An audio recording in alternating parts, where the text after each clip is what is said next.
ہم اپنی زندگی کا آغاز کرتے ہیں ایک ایسے جملے سے جو ہر خیر کی کنجی ہے۔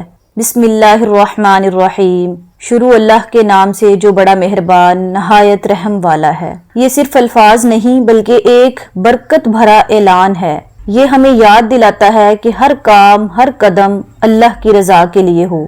یہ ہمیں سکھاتا ہے کہ ہم اکیلے نہیں، ہمارے ساتھ ایک رب جو رحمتوں سے بھرپور ہے، جو ہر بار ہماری خطاؤں کو معاف کرتا ہے اور ہر بار ہمیں سنوارنے کا موقع دیتا ہے۔ جب ہم بسم اللہ کہتے ہیں، ہم دنیا کے شور سے کٹ کر رحمت کے دروازے پر دستک دیتے ہیں۔ تو آئیے ہر دن، ہر کام، ہر چیز کا آغاز اس عظیم نام سے، بسم اللہ الرحمن الرحیم۔ محمد صلی اللہ علیہ وسلم کا اپنی بیویوں کے ساتھ حسن سلوک کیسا تھا؟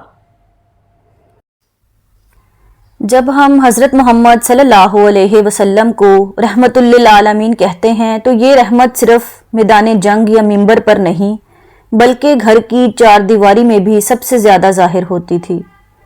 یہ وہ ہستی ہیں جنہوں نے ہمیں نہ صرف اللہ سے محبت سکھائی بلکہ شوہر ہونے کا اصل مفہوم بھی سمجھایا۔ حضرت محمد صلی اللہ علیہ وسلم گھر کا کام خود کرتے تھے۔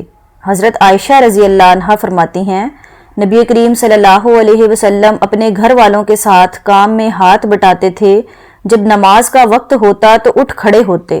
نبی کریم صلی اللہ علیہ وسلم بکریوں کو خود دھوتے، کپڑے سی لیتے، جوتا مرمت کر لیتے۔ ایسا کوئی تکبر نہیں کہ یہ کام تو عورتوں کے ہیں، ایسا کوئی گھمنڈ نہیں تھا۔ اپنی بیویوں سے محبت کا اظہار کرتے تھے۔ نبی کریم صلی اللہ علیہ وسلم اپنی بیویوں سے محبت کا اظہار یوں کرتے بلکہ حضرت عائشہ رضی اللہ عنہ سے محبت کو کبھی چھپایا نہیں۔ صحابہ کے سامنے فرمایا، دنیا میں مجھے سب سے زیادہ محبوب عائشہ ہے۔ آپ صلی اللہ علیہ وسلم ان کے ساتھ دوڑ لگاتے، کھیلتے اور کبھی کبھی ان کی باتوں میں دلچسپی لیتے۔ نبی کریم صلی اللہ علیہ وسلم عدل و انصاف کا اعلیٰ نمونہ تھے۔ آپ صلی اللہ علیہ وسلم نے کبھی کسی بیوی کے ساتھ ناانصافی نہیں کی، ہر ایک کا حق ادا کیا، وقت برابر تقسیم کیا۔ حضرت سودا رضی اللہ تعالی عنہا جو عمر رسیدہ تھی، آپ صلی اللہ علیہ وسلم نے ان کا دل رکھنے کے لیے بھی شفقت فرمائی، کبھی انہیں محسوس نہیں ہونے دیا۔ ایک موقع پر حضرت صفیہ رضی اللہ عنہا سفر میں تھیں، ان کا اونٹ تھک گیا، وہ پیچھے رہ گئیں۔ نبی کریم صلی اللہ علیہ وسلم خود نیچے اترے، اپنا گھٹنا زمین پر رکھا تاکہ وہ اس پر پاؤں رکھ کر سوار ہو جائیں۔ پھر حضرت صفیہ رضی اللہ عنہ نے ایک بار روتے ہوئے کہا کہ وہ کم درجے کی ہیں کیونکہ وہ یہودی گھرانے سے آئیں۔ نبی کریم صلی اللہ علیہ وسلم نے محبت سے فرمایا، تم حضرت ہارون علیہ السلام کی بیٹی، حضرت موسیٰ کی بھتیجی اور میری زوجہ ہو۔ یہ سن کر آپ بہت خوش ہوئیں۔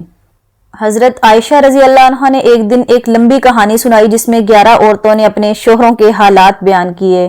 آپ صلی اللہ علیہ وسلم نے خاموشی سے پوری کہانی سنی اور آخر میں تبصرہ بھی کیا کہ میں تمہارے لیے ان 11 شوہروں میں سے ابو ذرا کی طرح ہوں، بلکہ اس سے بھی بہتر۔ نبی کریم صلی اللہ علیہ وسلم نے فرمایا، تم میں بہترین شخص وہ ہے جو اپنے گھر والوں کے لیے بہترین ہو، اور میں تم سب میں اپنے اہل خانہ کے لیے سب سے بہتر ہوں۔